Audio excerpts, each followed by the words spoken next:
So when they received the law of God, they prostituted the law of God and used it in order to boast of themselves and not to see their own failures.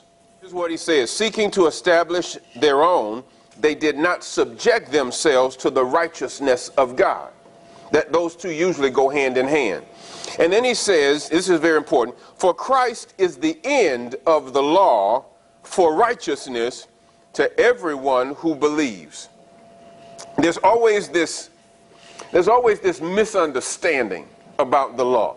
There's always this battle within the faith of those who say the law has not gone away. The law is still somehow involved in the life of the believer. And yet the Apostle Paul continues to say things like, Jesus is the end of the law for those who believe.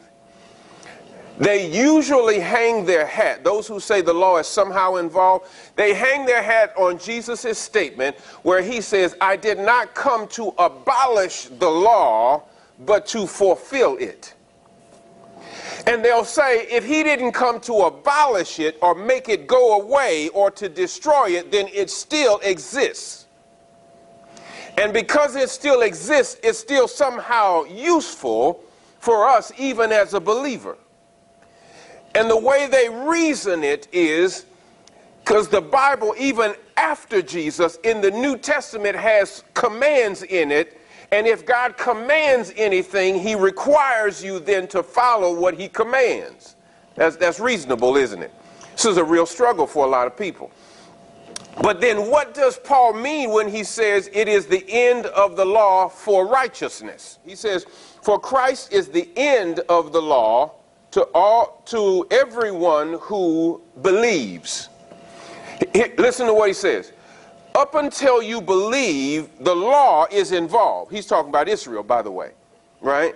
But once you believe, that's where the law ends with you. Can y'all see that? Because when you believe, the law will have ended for you. He didn't abolish it because for everyone else who's Jewish, who has not believed yet, it's still functioning in their life. So it has not been abolished.